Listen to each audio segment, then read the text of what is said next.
घाना। इस छोटी सी African country में केवल 10 साल में हिंदुओं की पॉपुलेशन 12,000 से बढ़कर 2.5 लाख हो चुकी है। एंड अफ्रीकन कंट्री युगांडा में तो हिंदुओं की पकड़ इकोनॉमी में इतनी ज्यादा है कि वहां का 65% डोमेस्टिक रेवेन्यू हिंदूज और इंडियन ओरिजिन लोगों के बिजनेसेस से ही आता है। कई अफ्रीकन कंट्रीज में तो अब मेजॉरिटी पॉपुलेशन में हिंदूज रूल करते हैं और उनके प्रेसिडेंट एंड प्राइम मिनिस्टर्स तक हिंदू ही होते हैं। इसके अलावा अफ्रीकन हिंदू ट्राइब मुंडारी के लोग लिटरली गायों यानी कि काउज को अपनी मां मानते हैं और उनकी सेफ्टी के लिए AK-47 का यूज करते हैं। अब ये कुछ लास्ट डिकेड्स का एक ऐसा चेन रिएक्शन है जो दुनिया के दूसरे सबसे बड़े कॉन्टिनेंट जिस पर 50 से ज्यादा कंट्रीज मौजूद है उसे एक हिंदू मेजॉरिटी कॉन्टिनेंट में बदलता जा रहा है। रिसेंटली पब्लिक किए गए एक रिपोर्ट की माने तो इस समय पूरे अफ्रीकन कॉन्टिनेंट पर यूरोपियन कॉन्टिनेंट से 2.5 टाइम्स ज्यादा लोग हिंदुइज्म को फॉलो करते हैं। अफ्रीका में तेजी से हिंदू टेम्पल्स बनाए जा रहे हैं,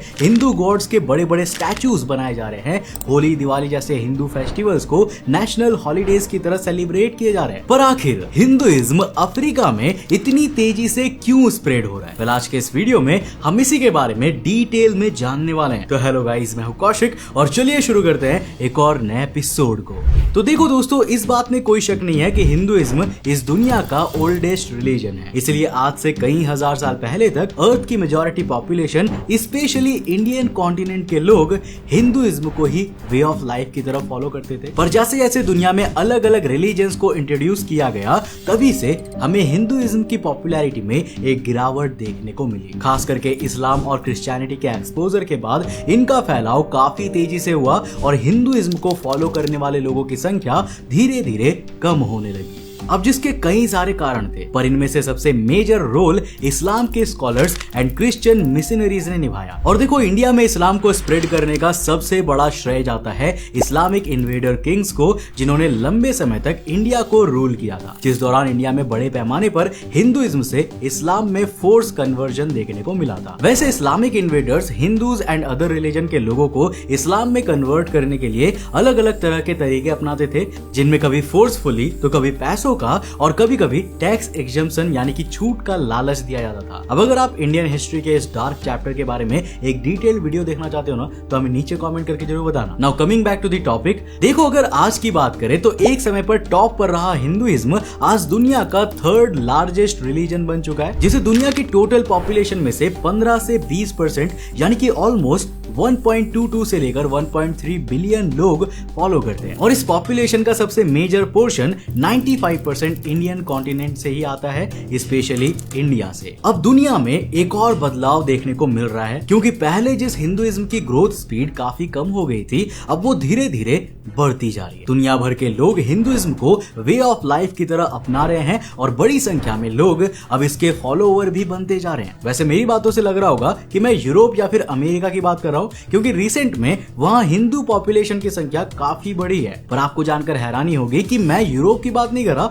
बल्कि यहाँ पर मैं अफ्रीका की बात कर रहा हूँ, जहाँ हिंदू पॉपुलेशन कुछ साल में ही कई गुना हो चुकी है और तेजी से बढ़ती जा रही है। जुलाई 2022 के पॉपुलेशन स्टैटिस्टिक्स डेटा के अकॉर्डिंग अफ्रीका में 2.5 मिलियन पीपल हिंदुइज्म को एज ए रिलीजन फॉलो करते हैं, जो कि हमें अफ्रीका के इन अलग अलग देश में देखने को मिल जाते हैं। अफ्रीकन कंट्री केन्या में जगन्नाथ रथ यात्रा निकाली जाती है, तो घाना में धूमधाम से गणेश चतुर्थी और दिवाली व होली जैसे हिंदू त्योहार मनाए जाते हैं। अब इसके अलावा कई मामलों में तो अफ्रीकन हिंदू भारतीय हिंदू से भी ज्यादा आगे निकल जाते हैं, स्पेशली उनके काउज यानी कि गायों के प्यार के लिए। The Mundari tribe of Africa. तो देखो, मुंडारी हिंदू ट्राइब अफ्रीका के ऐसे हिंदू है जो काउज की वर्शिप में भारतीय हिंदू से भी कई बार आगे निकल जाते हैं। ये ट्राइब एक्चुअल में गाय को अपनी मां मानती है। ये गायों के साथ रहते हैं, उनकी पूजा करते हैं, उनकी गोबर की राख में हमेशा अपने आप को रंग कर रखते हैं, उनके गोमूत्र से नहाते हैं और अपनी गायों की रक्षा में मरने मारने के लिए भी तैयार रहते हैं, जिसके लिए हर समय ये अपने पास जैसे घातक हथियार रखते हैं। अब देखो, इस ट्राइब के लोगों का मानना है कि गाय भगवान और अर्थ के बीच का स्पिरिचुअल कनेक्शन है। वैसे आप सोच रहे होंगे कि आखिर अफ्रीकन लोगों में हिंदुइज्म को लेकर इतना प्यार कहां से आ गया और आखिर हिंदुइज्म अफ्रीकन लोगों और अफ्रीकन कॉन्टिनेंट तक कैसे पहुंचा। तो आपको यहाँ पर जानकर हैरानी होगी कि अफ्रीका और हिंदुइज्म का कनेक्शन रामायण काल का है। Ramayan relation with Africa. Ramayan के मुताबिक जब भगवान राम के बेटे लव और कुश में पृथ्वी का राज्य बांटा गया, तब पृथ्वी को दो हिस्सों में बांटा गया था, जिसमें पूरा अफ्रीकन कॉन्टिनेंट का हिस्सा कुश के हिस्से में दिया गया था। और ये स्टोरी केवल रामायण तक ही सीमित नहीं है, बल्कि हजारों साल तक अफ्रीका में कुशिता नाम के एक ताकतवर एम्पायर ने रूल किया है, जिसे किंगडम ऑफ कुश के नाम से भी जाना जाता था, जिसके राजा अपने आप को भगवान राम और कुश के वंशज मानते थे और अपने आप को कुशाइट्स कहते हैं। और इन कुशाइट किंग्स के रिकॉर्ड हमें हिस्ट्री में कई जगह देखने को मिलते हैं। नाउ फॉर एग्जांपल, जब एक इंडियन मॉन्क स्वामी कृष्णानंद अफ्रीकन कंट्री यूटोपिया के किंग हैले सेलासी से मिलने अफ्रीका पहुंचे और उन्होंने किंग को रामायण गिफ्ट की, तब किंग हैले ने उस बुक को देखते हुए तुरंत कहा कि वो ये ऑलरेडी पढ़ चुके हैं, क्योंकि वो खुद एक कुशाइट्स है। इसके अलावा आज भी आपको यूटोपिया के स्कूल्स में ऐसी कई किताबें मिल जाएंगी जिनमें भगवान राम और कुश का जिक्र देखने को मिलता है। दोस्तों, सिर्फ रामायण ही नहीं बल्कि अफ्रीकन लोग हजारों सालों से हिंदू गॉड्स को भी पूजते आ रहे हैं, जिनमें इन 1000 सालों के दौरान कई हिंदू गॉड्स को अफ्रीकन स्पिरिचुअल ट्रेडिशन में अपने एक अलग रंग रूप में दिखाया गया है। नाउ फॉर एग्जांपल, अफ्रीका के 20 से ज्यादा कंट्रीज में अपने गले में सांप को पहने मामी वाता नाम के भगवान की पूजा की जाती है, जिन्हें मदर वाटर कहा जाता है। मामी वाता अफ्रीका के अलग अलग कल्चर में अलग अलग रूप में पूजे जाते हैं। कहीं उन्हें मेल के रूप में पूजा जाता है तो कहीं पर उन्हें फीमेल के रूप में पूजा जाता है। और क्या आपको मामी वाता और किसी हिंदू गॉड में कोई सिमिलैरिटी दिखाई दी? जी हाँ, बिल्कुल, ये भगवान शिव के अर्धनारीश्वर रूप से मिलते हैं। इसके अलावा मामी वाता भगवान शिव की ही तरह गले में सांप पहनते हैं और जैसा कि मैंने आपको बताया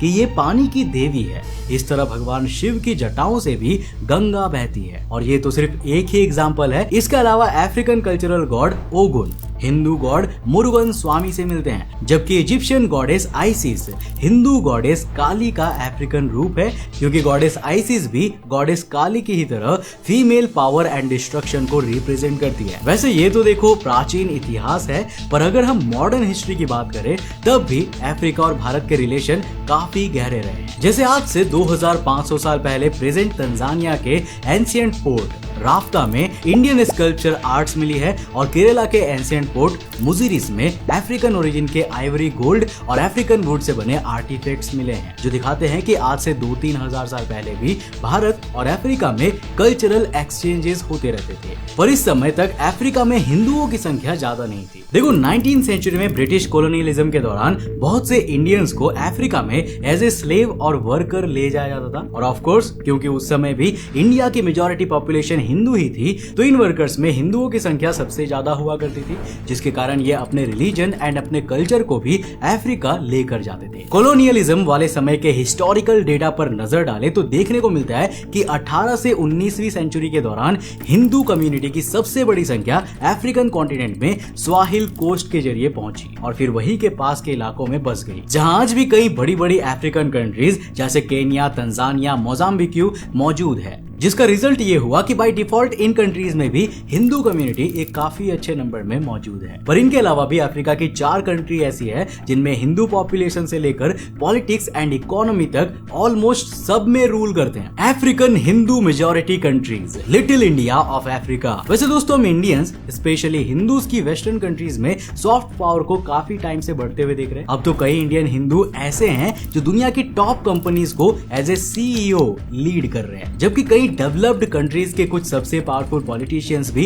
इंडियन ओरिजिन हिंदू है, जिनमें चाहे ऋषि सुनक हो, अमेरिका की वाइस प्रेसिडेंट कमला हैरिस हो, या फिर अमेरिका के नए प्रेसिडेंशियल इलेक्शन के सबसे मजबूत दावेदार एंड माय पर्सनल फेवरेट विवेक गणपति रामास्वामी। वैसे इनकी लाइफ काफी इंटरेस्टिंग है, क्योंकि इतनी कम उम्र में बिलियंस ऑफ डॉलर्स की वेल्थ बनाना, एक बिजनेस एम्पायर खड़ा करना और अब प्रेसिडेंशियल इलेक्शन की रेस में सबसे आगे निकलना, रियली इनकी लाइफ काफी एक्साइटिंग एंड इंस्पायरिंग रही है। अगर आप इन पर एक डिटेल्ड वीडियो देखना चाहते हो तो आप हमें नीचे कमेंट बॉक्स में लिखकर बता सकते हो। अगर आपके कमेंट्स ज्यादा हुए तो इन पर एक वीडियो में जरूर बनाऊंगा। सो एज आई सेड कि आज के समय में Indian origin Hindus literally western countries को हर एक सेक्टर में रूल कर रहे हैं। बट यहाँ पर एक ध्यान देने वाली बात यह है कि इनमें से mostly 80 to 90% Indian origin migrants है। बट अफ्रीका में ये चीज उल्टी है। अफ्रीका में मेनली हिंदू अफ्रीकन है, जो वहां की नेटिव पॉपुलेशन है। इन शॉर्ट, अफ्रीका के हिंदूज वहां भारत से नहीं पहुंचे, बल्कि नेटिव अफ्रीकन्स ने हिंदुइज्म को खुद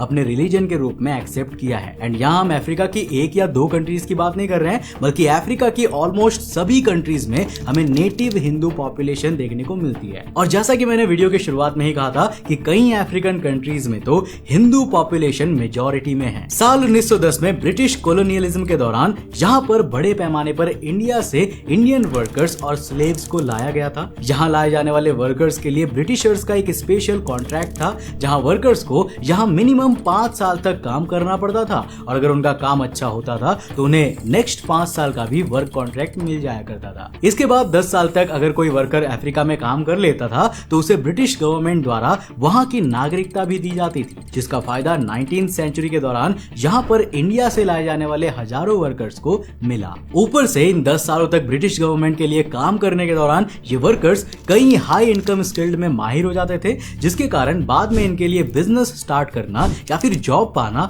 काफी आसान हो जाता था, जिसके कारण ओवरऑल इन कम्युनिटी की फाइनेंशियल सिचुएशन काफी अच्छी रहती थी। और जिसका डायरेक्ट इफेक्ट हमें यहाँ इनकी पॉपुलेशन पर भी देखने को मिला है, क्योंकि साउथ अफ्रीका में ड्यूरिंग 1910 जो हिंदू पॉपुलेशन 1.5 लाख हुआ करती थी ना, आज वो 1.5 मिलियन तक पहुंच चुकी है और लगातार तेजी से बढ़ती जा रही है। Mauritius the little India of Africa. दोस्तों, अफ्रीकन कंट्री मेडागास्कर से केवल 1100 किलोमीटर दूर इंडियन ओशन की small island African country Mauritius में हिंदुइज्म मेजॉरिटी में है, जिसमें ऑलमोस्ट 50% पॉपुलेशन हिंदुइज्म को एज ए रिलीजन फॉलो करती है। And most of the time यहाँ के लीडर्स भी अफ्रीकन हिंदू ही होते हैं। जैसे करेंटली यहाँ पृथ्वीराज सिंह रूपुन प्रेसिडेंट है, जबकि प्रवीण जुगनौथ प्राइम मिनिस्टर है। मॉरिशियस में भी हिंदुइज्म का सबसे बड़ा एक्सपोजर ब्रिटिश कॉलोनियलिज्म के दौरान इंडियन माइग्रेंट वर्कर्स के कारण हुआ, जिन्हें साल 1834 से 1920 के बीच यहाँ पर लाया गया था। अब एक रिपोर्ट की माने तो कॉलोनियलिज्म के दौरान यहाँ पर total 7 lakh Indian migrates settle हुए थे, जो आज बढ़कर 1.3 मिलियन हो चुके हैं। अफ्रीका की third major Hindu country Uganda है, जहाँ करेंटली ऑलमोस्ट 500 मिलियन हिंदूज रहते हैं। अब अगर यहाँ पर हिंदुइज्म के इंट्रोडक्शन की हिस्ट्री की बात करें तो कॉलोनियलिज्म के दौरान साल 1902 में केन्या से युगांडा तक एक रेलवे लाइन बिछाने के लिए यहाँ बिग नंबर्स में इंडियन वर्कर्स को लाया गया था। And then same thing happened here. इनमें से बहुत से हिंदूज यहाँ पर रुक गए थे और हाईली स्किल्ड होने के कारण उन्होंने यहाँ अपने कारोबार शुरू किए, जिसमें उन्हें काफी जल्दी सक्सेस भी मिली, जिसके चलते साल 1960 तक युगांडा की इकोनॉमी का 90% इंडियन ओरिजिन लोगो मोस्टली हिंदूज के बिजनेस से आता था। पर साल 1972 में जब यहाँ गवर्नमेंट को हटाकर मिलिट्री ने कंट्रोल अपने हाथ में ले लिया, तब मिलिट्री डिक्टेटर जनरल ईदी आमीन, जो कि हिंदुओं के काफी खिलाफ थे, उन्होंने ये अनाउंस किया कि 90 दिनों के अंदर युगांडा में मौजूद उस समय के 80,000 हिंदू को युगांडा छोड़कर जाना होगा। इसके अलावा अब मिलिट्री ने हिंदुओं के सभी बिजनेस और प्रॉपर्टीज को भी कैप्चर कर लिया और हिंदुओं के खिलाफ काफी अत्याचार किए गए। 90 दिनों के अंदर अंदर लगभग सभी हिंदुओं ने युगांडा छोड़ दिया और दुनिया के अलग अलग देशों जैसे भारत, कनाडा और यूके चले गए। पर युगांडा की इकोनॉमी में 90% तक कंट्रीब्यूट करने वाले हिंदू बिजनेस के एकदम ठप पड़ जाने से पूरी युगांडा का इकोनॉमी पूरी तरह से क्रैश हो गई। पूरे देश में बेहिसाब बेरोजगारी फैल गई।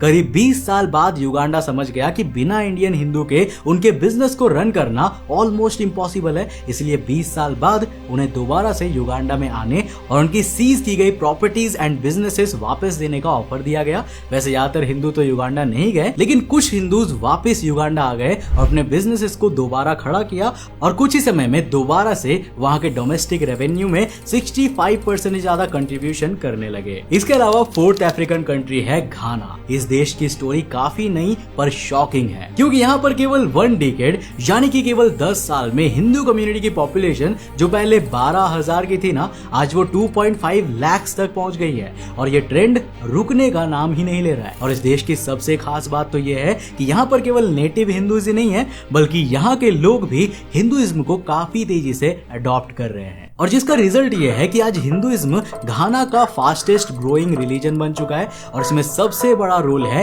African Hindu monastery and Hinduism की प्योर फिलोसफीज का। Why African people accepting Hinduism? तो देखो दोस्तों, ये है स्वामी घनानंद सरस्वती, जिन्हें फर्स्ट अफ्रीकन हिंदू मॉन्क माना जाता है। ये हमेशा से ही यूनिवर्सल ट्रुथ को जानने के लिए क्यूरियस रहते थे, जिसके लिए उन्होंने भारत यात्रा भी की, जहाँ ऋषिकेश के स्वामी शिवानंद आश्रम में उनकी मुलाकात स्वामी कृष्णानंद सरस्वती सरस्वती से हुई, जिन्होंने उन्हें हिंदू टेक्स्ट एंड स्कल्पचर्स की मदद से भगवान और ब्रह्मांड के रहस्य का ज्ञान दिया। इसके बाद इन्होंने हिंदू धर्म को अपना लिया और अफ्रीका पहुंचने के बाद हिंदू धर्म के गुणगान और ज्ञान को बांटने के लिए घाना के कैपिटल एक्रा में अफ्रीका की सबसे पहली हिंदू मॉनेस्ट्री ओपन की, जहां आज हिंदू देवी देवताओं की पूजा के साथ साथ बच्चों को पढ़ाया लिखाया भी जाता है। और अब तो इस तरह की मॉनेस्ट्री अफ्रीका के अलग अलग हिस्सों में भी ओपन हो रही है। और अफ्रीका में खास करके घाना में हिंदुओं के पॉपुलेशन के इस तरह से बूम करने का सबसे बड़ा रीजन इन्हीं मॉनेस्ट्री को ही बताया जा रहा है। इसके अलावा अफ्रीकन लोग वेस्टर्न लोगों के कंपैरिजन में